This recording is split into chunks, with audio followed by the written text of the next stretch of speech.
You are welcome to my channel grammar school 26। আশা করি তোমরা সবাই ভালো আছো। ইংরেজি বাক্য তৈরি করতে না পারলে অনর্গল ইংরেজি বলা সম্ভব না, কারণ শত শত বা হাজার হাজার ইংরেজি বাক্য বেশি দিন মুখস্থ রাখা যায় না, আবার এতে ভুল হবার সম্ভাবনাও বেশি থাকে। সুতরাং অনর্গল ইংরেজি বলতে হলে অবশ্যই ইংরেজি বাক্য নিজে তৈরি করা শিখতে হবে। আমি এই জিনিসটি শেখাবো কিভাবে মাত্র একটি স্ট্রাকচার বা সূত্র ব্যবহার করে হাজার হাজার ইংরেজি বাক্য তৈরি করা যায়। এই ভিডিও দেখার পর তোমরা অবশ্যই নিজেরাই ইংরেজি বাক্য তৈরি করতে পারবে ইনশাল্লাহ। No more talking, let's start. তো আমাদের স্ট্রাকচারটা হলো subject plus verb plus extension. আমরা সমস্ত ইংরেজি এই স্ট্রাকচার অনুযায়ী করব। এটা ক্লাস 1 লেসন 1। আমাদের স্ট্রাকচারে দেখো, প্রথমে সাবজেক্ট, তারপর ভার্ব, তারপরে এক্সটেনশন। আমাদের এই এক্সটেনশনে চেঞ্জ আসবে, আর আমাদের এই স্ট্রাকচারটুকু সবসময় ঠিক থাকবে, subject plus verb, subject plus verb. যেমন আমি হই ড্যাশ, আমি হই, এরপরে আমরা যা হই সেটা এখানে বসাতে হবে। আমি হই, এটার ইংরেজি আই অ্যাম। এবার আমি যা হই সেটা এখানে বসাবো। যেমন আমি হই ছাত্র, তাহলে ইংরেজি হবে I am a student, I am a student. এইখানে দেখো, বা ইংরেজিটা হলো আই অ্যাম এ স্টুডেন্ট। এটার বাংলাটা এরকম হতে পারে আমি একজন ছাত্র, কিন্তু আমরা সাধারণত একজন শব্দটা ব্যবহার করি না, তাই বাংলাতে আমি একজন শব্দটি ব্যবহার করিনি।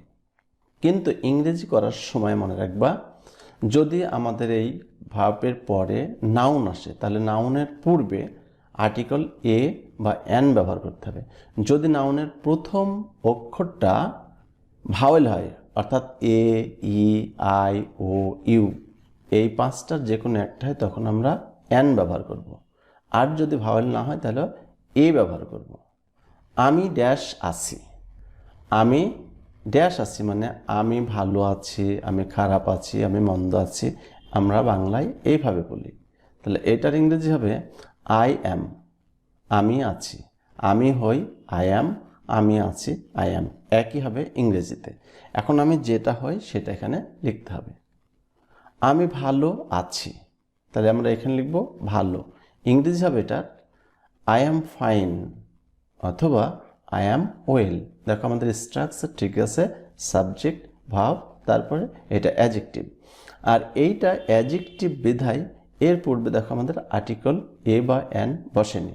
তাহলে মনে রাখবা, সাবজেক্টের পরে ভার্ব, ভার্বের পরে যদি নাউন আসে তখন আমরা সেই নাউনের পূর্বে আর্টিকেল এ বা অ্যান বসাবো। আর যদি অ্যাডজেক্টিভ হয় তাহলে আমরা আর্টিকেল ব্যবহার করব না। আমি ফারহানুর রহমান, ইংরেজি হবে আই অ্যাম ফারহানুর রহমান। বাংলায় দেখো ভার্ব নাই, আমি হই ফারহানুর রহমান, এইভাবে না, বাংলায় আমরা বলি আমি ফারহানুর রহমান। কিন্তু ইংরেজি করার সময় অবশ্যই ভার্ব ব্যবহার করতে হবে।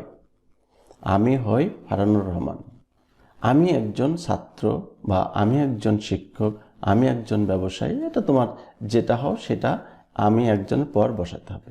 তাহলে ইংরেজি হবে আই অ্যাম এ স্টুডেন্ট অথবা I am a teacher, I am a businessman, এইভাবে তোমরা বলবা।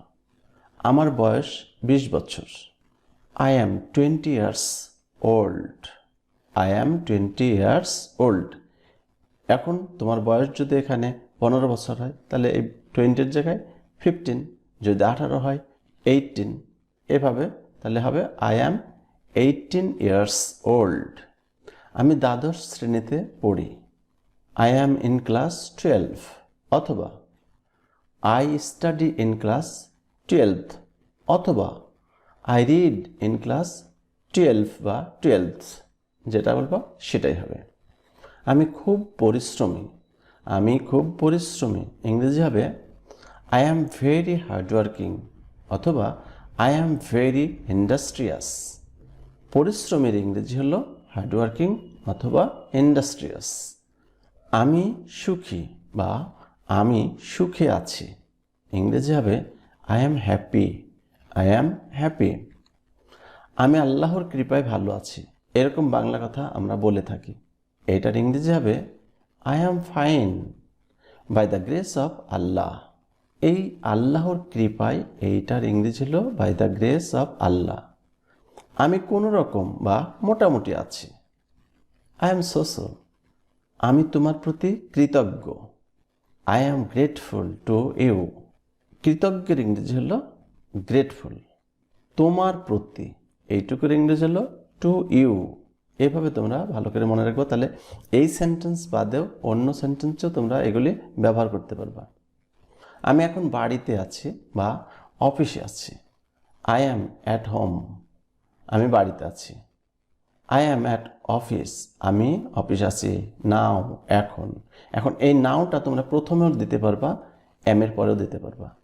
Now I am at home, আমি এখন বাড়িতে আছি। I am now at office, আমি এখন অফিসে আছি। এভাবে তোমরা লিখতে বলতে পারবা। মামুন আমার বন্ধু। মামুন ইজ মাই ফ্রেন্ড, আমার বন্ধুর নাম মামুন। আমরা এই ধরনের সেন্টেন্সের মুখোমুখি হই। অনেকে জিজ্ঞেস করে তোমার পিতার নাম কি, তোমার বন্ধুর নাম কি, তোমার ভাইয়ের নাম কি। তখন আমরা বলবো my friends name is Mamun, my friends name is Mamun. এখানে দেখো ফ্রেন্ডের সাথে অ্যাপোস্ট্রফি এস দেওয়া হয়েছে, কারণ বন্ধুর আছে। যদি বলা হতো আমার বাবার নাম অমক বা Mamun, my father's name is Mamun, আমার ভাইয়ের নাম শিহাব, মাই ব্রাদার্স নেম ইজ শিহাব, এরকম। তবে এইটা আর অন্যভাবে বলা যেতে পারে, The name of my friend is Mamun, the name of my friend is Mamun. এখন দেখো ফ্রেন্ডের সাথে অ্যাপোস্ট্রফি এস নাই, কারণ এইটার স্ট্রাকচার অন্যরকম। The name of my friend is Mamun. সে খুব সৎ, ভদ্র এবং বিনয়ী। He is very honest, polite and humble. সৎ, অনেস্ট, ভদ্র, পোলাইট, বিনয়ী, হাম্বল। আমি তার উপর খুব খুশি। I am very happy with him, I am very pleased with him. তবু হবে আমি তার ব্যবহারে সন্তুষ্ট। I am satisfied at his behaviour. তার প্রতি খুশি বা তার ওপর খুশি তখন উইথ হবে, আর তার ব্যবহারে খুশি, তার কথায় খুশি তখন অ্যাট হবে। এটা মনে রেখো। ইহা আমার পড়ার ঘর।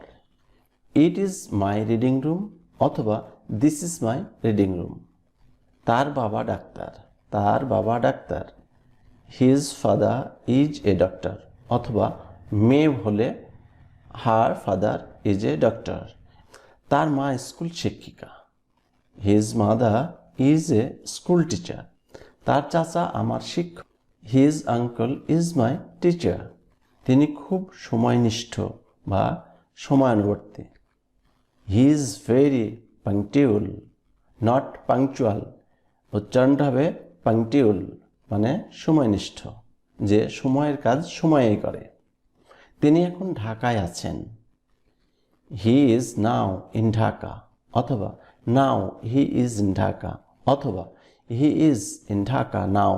এটা যদি সে খুলনায় থাকে তাহলে ঢাকার জায়গায় আমরা খুলনা দেব, যদি রাজশাহী থাকে রাজশাহী দেব, যদি বরিশাল থাকে তো ঢাকার জায়গায় আমরা বরিশাল দেব। এইভাবে তারা আমার বন্ধু।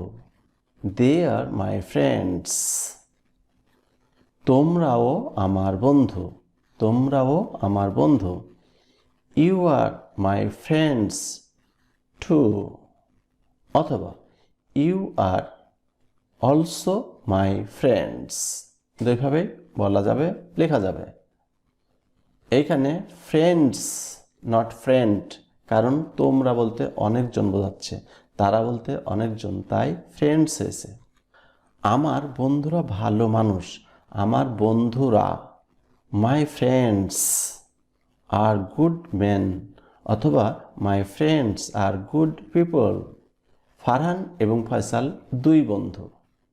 Farhan and Faisal are two friends. এখানে যদি বলা হতো ফারহান অ্যান্ড ফয়সাল দুই ভাই, তাহলে আমরা এই ফ্রেন্ডের জায়গায় ব্রাদার্স দিতাম। গ্রামবাসীরা খুব সহজ সরল। The villagers are very simple. সহজ সরল ইংরেজি সিম্পল। ফুলগুলি খুব সুন্দর।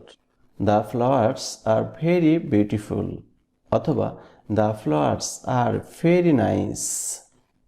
এবার নোট, উপরের বাক্যগুলোতে সাবজেক্টের পরে ভার্ব হিসেবে ব্যবহার করা হয়েছে অ্যাম, ইজ, আর কে। সাবজেক্ট আই হলে তার সাথে অ্যাম বসে। Subject third person singular number যেমন হি, শি, ইট, দিস অথবা যে কোনো সিঙ্গুলার নাউন যেমন Farhan, Mina, Dhaka, cow, water, air ইত্যাদি হলে তার সাথে ইজ বসে। কখন? সাবজেক্ট যদি হি, শি, ইট, দিস অথবা যে কোনো সিঙ্গুলার নাউন হয় তখন আমরা তার সাথে ইজ ব্যবহার করব। অন্যান্য সাবজেক্ট অর্থাৎ উই, ইউ, দে এবং যদি কোনো নাউন প্লুরাল হয় যেমন দ্য বয়েজ, দ্য গার্লস এইরকম যদি হয় তখন আমরা তাদের সাথে আর ব্যবহার করব। উপরের উদাহরণগুলিতে এই 3 প্রকারেরই ব্যবহার করা হয়েছে, তোমরা দেখে নেবা আবার এবং সেগুলি ভালো করে মনে রেখো। নোট 2, এই ধরনের বাক্যকে নেগেটিভ করার সময় অ্যাম, ইজ, আর এর পরে শুধু নট বসাতে হবে। মনে রেখো, আমরা শুধুই অ্যাফার্মেটিভ বাক্য বলি না, আমরা অ্যাফার্মেটিভ অর্থাৎ হাঁ বাধক বাক্য বলি, না বাধক বাক্য বলি, প্রশ্নবোধক বাক্য বলে থাকি। কাজেই উপরের বাক্যগুলি বা উপরের এই ধরনের বাক্যকে নেগেটিভ করার সময় আমরা যদি সেই বাক্যে অ্যাম, ইজ, আর থাকে তারপরে শুধু নট বসাবো, তাহলে আমাদের বাক্যটা নেগেটিভ হয়ে যাবে। যেমন আমি শিক্ষক, আই অ্যাম এ টিচার। আমি শিক্ষক না, I am not a teacher. দেখো শুধু এই যে এম এর পরে নট বসিয়েছি। লোকটি সৎ, দ্য ম্যান ইজ অনেস্ট। লোকটি সৎ না, the man is not honest. এই ধরনের বাক্যকে অর্থাৎ বাক্যে যদি এম, ইজ, আর থাকে সেই ধরনের বাক্যকে ইন্টারোগেটিভ করার সময় প্রথমে অর্থাৎ সাবজেক্টের আগেই আমরা এম, ইজ, আর কে বসাবো। যেমন আমি তোমার বন্ধু, আই অ্যাম ইউর ফ্রেন্ড। আমি কি তোমার বন্ধু? Am I your friend? দেখো এই যে এইখানে এমটা সাবজেক্টের পরে আছে আর প্রশ্ন করার সময় এমটাকে আমরা শুধু প্রথমে নিয়ে এসেছি। হাসান ভালো খেলোয়াড়, Hasan is a good player. Hasan কি ভালো খেলোয়াড়? Is Hasan a good player? দেখো এখানেও এই ইজকে প্রথমে নিয়ে এসেছি, তখনই বাক্যটা আমাদের প্রশ্নবোধক হয়ে গেছে। তোমরা 10ম শ্রেণীর ছাত্র, you are the students of class 10। তোমরা কি 10ম শ্রেণীর ছাত্র? Are you the students of class 10? দেখো এখানেও এই যে আর কে ইউ এর পূর্বে নিয়ে গেছি। করিমের পিতা কৃষক, Karim's father is a farmer. করিমের পিতা কি কৃষক? Is Karim's father a farmer? এইভাবে আমরা বাক্যকে অ্যাফার্মেটিভ বাক্যকে নেগেটিভ এবং ইন্টারোগেটিভ করব। তাহলে দেখো আমাদের একই সাথে অ্যাফার্মেটিভ, নেগেটিভ এবং ইন্টারোগেটিভ হয়ে গেল। আশা করি তোমরা বুঝতে পেরেছো এবং এই রকম বাক্য তোমরা এখন থেকে তৈরি করতে পারবা। তোমরা নিজেরা প্র্যাকটিস করবা, বন্ধুর সাথে শেয়ার করবা, তাহলে তোমাদের এই স্পিকিং পাওয়ার বেড়ে যাবে। এখানে একটা জিনিস দেখো, এই যে করিমের পিতা, করিমস ফাদার, করিমের ভাই, তাহলে কি হবে? করিমস ব্রাদার। এইভাবে তোমরা যখন করিমের, তারপরে হচ্ছে রহিমের এরকম হবে তখন এই নামের সাথে অর্থাৎ ওই নাউনটার সাথে অ্যাপোস্ট্রফি এস বসাতে হবে। আশা করি তোমরা বুঝতে পেরেছো এবং ভিডিওটা ভালো লেগেছে। যদি ভালো লাগে তাহলে অবশ্যই লাইক করবা, শেয়ার করবা এবং চ্যানেলটা সাবস্ক্রাইব করবা। আগামী ভিডিও দেখার আহ্বান রেখে আজকে এখানে বিদায় নিচ্ছি। আল্লাহ হাফিজ।